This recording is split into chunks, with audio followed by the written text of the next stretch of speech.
वैदिक पर्सपेक्टिव के इस YouTube चैनल को सब्सक्राइब करें, वीडियो को लाइक व शेयर करें। ओम ओम त्वमग्ने वृषभः पुष्टिवर्धन उद्यत शुचे भवसि श्रवायः क्या आहुतिम परिवेदा वृषट प्रतिम अकायुरग्ने विष आविवाससि।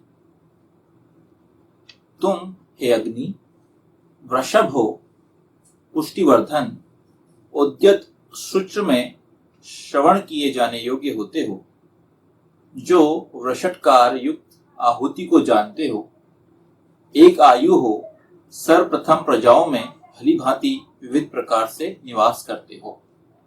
यह मंत्र जो लिया गया, यह ऋग्वेद के प्रथम मंडल के 31वें सूक्त का 5वां मंत्र लिया गया है।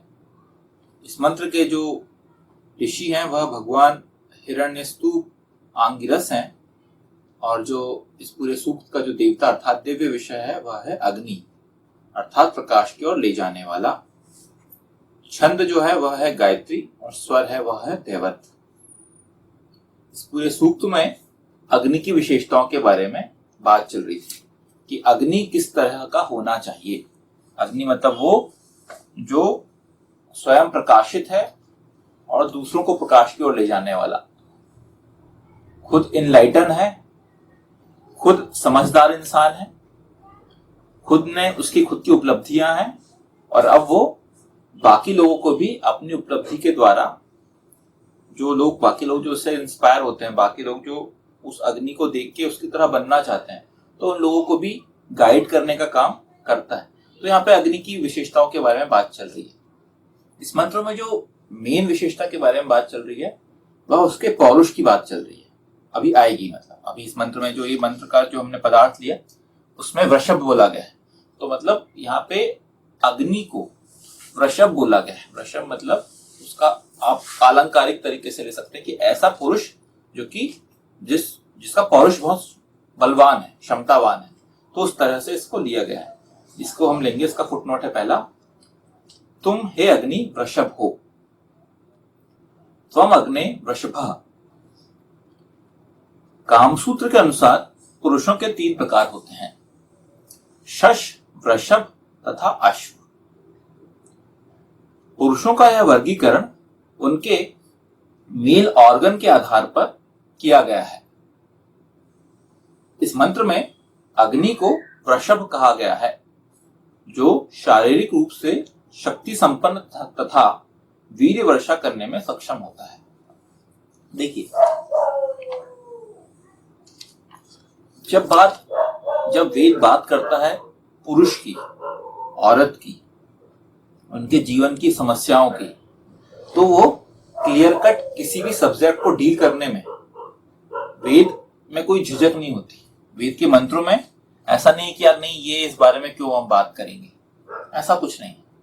जब वेद अपने आप में ये बोलता है कि सारी विश्व की समस्याओं का सबका सॉल्यूशन वेद में है, तो उसका मतलब ये भी है कि जो पुरुष के या औरत के जीवन में, उनके पर्सनल लाइफ में, या उनके शारीरिक रूप से जो उनकी क्षमता या अक्षमता है, उनके बारे में भी वेद में प्रॉपर तरीके से डील किया गया है। तो यहाँ पे जो पुरुष की, जो अग्नि को या पुरुष को जो संज्ञा दी गई है वह दी गई है वृषभ। अब यहाँ पे अगर हम समझें कि अगर हम कामसूत्र का अध्ययन करें, तो कामसूत्र के अनुसार जो पुरुष है उसका जो वर्गीकरण, उसका जो डिवीजन है वह तीन उसमें किया गया है। जो कामसूत्र का ज्ञानवान है, जो कामसूत्र को पढ़ा हुआ है, उसके बारे में उसको इस बारे में पता होगा। वो यह है कि शश, वृषभ और अश्व, ये 3 तरह के पुरुष होते हैं। मतलब ये 3 तरह के पुरुष होते हैं, मतलब ये नहीं कि अश्व मतलब घोड़ा हो गया या वृषभ, मतलब ये नहीं। इसका मतलब ये है कि उनकी जो क्षमता है, पौरुष की जो क्षमता है, उसके हिसाब से उसका वर्गीकरण किया गया है। तो यहाँ पे ये बोला जा रहा है कि अग्नि जो है वह, तुम वृषभ हो, हे अग्नि तुम वृषभ हो, मतलब तुम वीर्यवान हो, मतलब तुम्हारा जो पौरुष है वो बहुत सक्षम होना चाहिए। मतलब तुम ऐसे, तुम्हारा जो, मतलब अल्टीमेटली पॉइंट ये है कि तुम एक्चुअल में मेल होना चाहिए। आज के समय में क्या परेशानी है, आज के समय में परेशानी की जो पुरुष है उसके अंदर पौरुष नहीं है। कहीं ना कहीं किन्हीं कारणोंवश आप पाएंगे, एक तो देखिए जो जीवन का हमारा खुद का समय जो लाइफस्टाइल है वो भी एक रीजन है इसके पीछे कि पौरुष क्षीण होता जा रहा है।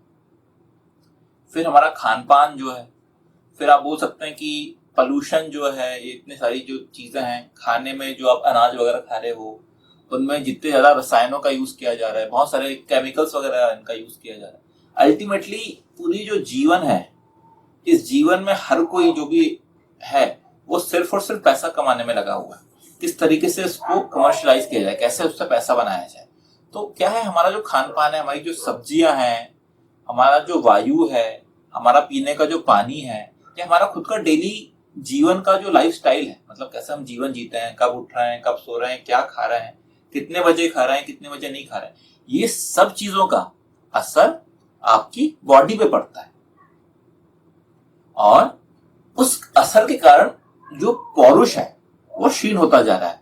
सिर्फ और सिर्फ पुरुष की प्रॉब्लम नहीं है, औरतों की का जो स्त्रीत्व है वो भी क्षीण होता जा रहा है। इसलिए आप पाएंगे, आप आज की डेट में जो बिजनेस बहुत तरीके से बूम कर रहा है, जो बहुत चल रहा है, आप सुनेंगे वो पाएंगे कि आईवीएफ करके जो बिजनेस होता है।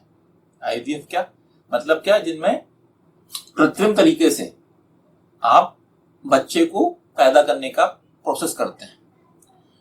क्यों? क्योंकि जो पौरुष है, जो मतलब आप वीर है, या जो स्त्री है का स्त्री का जो है, वो जो चीज है वो उस चीज से आप क्या बच्चा पैदा नहीं हो पा रहा है। इतने लेवल तक हमारा पौरुष गिर चुका है, या हमारा अस्तित्व जो है वो गिर चुका है। तो यहाँ पे जो प्रॉब्लम है इस बारे में बात की जा रही है। यहाँ ये बोला जा रहा है कि अगर आप पुरुष हो, अगर आप अग्नि हो, तो आपको पौरुषवान बनना पड़ेगा। तो कैसे बनना पड़ेगा उस बारे में आगे बताया जाए। तो प्रॉब्लम तो हमें क्लियर है, प्रॉब्लम तो यही है। ये प्रॉब्लम तो आज की डेट में हर किसी की है। ये चीज आप खुल के डिस्कस नहीं करते। बात ये है कि हम ये जो प्रॉब्लम्स है इनके बारे में हम खुल के डिस्कस नहीं करते। लेकिन ये प्रॉब्लम आप पाएंगे इंटरनेट के माध्यम से, या बहुत सारी जो काम भ्रष्टता है आप पाएंगे, जो पॉर्न है, ये सब चीजें, इनके कारण ये चीज और बढ़ते जा रही है एक्सपोनेंशियली, बहुत स्पीड से बढ़ रही है, और कोई इस बारे में बात नहीं करता। लेकिन वेद इन चीजों के बारे में, पुरुष के, औरत के, हर किसी के, उनकी समस्याओं के बारे में, कैसा होना चाहिए, क्या करना चाहिए, उनके बारे में बात करता है। दूसरा फुटनोट है वह है पुष्टिवर्धन।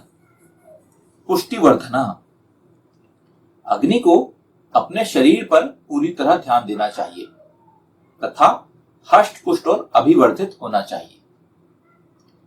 पौरुष अभिवर्धन वेद की दृष्टि में कोई पाप नहीं है, अपितु इसका सकारात्मक उपयोग करने हेतु वेद प्रेरित करता है। वेद क्या बोलता है? वेद ये बोलता है कि आपको अपने आप में, अपने शरीर पे ध्यान देना है। ये कोई पाप नहीं, मतलब ये ऐसा कोई काम नहीं कि इसको अवॉइड करो। आपका शरीर बलवान होना चाहिए, आप शौर्य संपन्न होना चाहिए, वीर्य संपन्न होना चाहिए। आप प्रॉपर एक अच्छी तरह से, जो इसको आप अंग्रेजी में अल्फा मेल बोलते हैं, ऐसा इंसान जिसका पौरुष बहुत क्षमतावान। इन चीजों का असर आपको सकारात्मक पड़ता है। इसलिए आप देखेंगे काफी लोग जिम वगैरह जाते हैं, अपने शरीर के लिए, अपने आप के लिए काम करते हैं। वो बहुत सही चीज है, उसको कोई ऐसा नहीं कि जिम जाना खराब बात है, ये सब चीजें खराब नहीं। आप अगर आप अपने शरीर पे काम कर रहे हैं, अपने आप के लिए काम कर रहे हैं, ठीक है, वो वेद उस चीज को प्रोत्साहित करता है, आगे बढ़ाता है। उसके बारे में उसको नहीं बोलता कि नहीं आपको नहीं करना चाहिए। क्योंकि अल्टीमेटली क्या है आपके पास, एक इंसान के पास क्या है, उसके पास उसका शरीर ही है। उस शरीर के माध्यम से उसे काम करना है। तो आपको अगर विश्व को श्रेष्ठ बनाने का जो जीवन उद्देश्य है, जो वेद बोलता है कि कर्णवंतो विश्वमार्य, मतलब क्या, स्वयं श्रेष्ठ बने, विश्व को श्रेष्ठ बनाए, अपने आसपास के लोगों को श्रेष्ठ बनाए, अच्छाई की तरफ लेके जाए लोगों को। ये सब आप तब कब कर पाओगे? ये तभी कर पाओगे जब आप स्वयं ही एक अच्छा जीवन जी पाओगे, मतलब आपका शरीर ही स्वस्थ होगा जब आप स्वस्थ रह पाओगे। तो अपने शरीर पे काम करें, इस बारे में यहाँ पे बोला जा रहा है। अपने शरीर के प्रति उदासीन रहने वाले लोग सफल जीवन नहीं व्यतीत कर सकते। वे ईशान परब्रह्म परमात्मा के द्वारा सृष्टि में प्रदान किए गए सुख भोगों का भी यथोचित भोग नहीं कर सकते। अहम भूमि में अद्दाम आर्या है।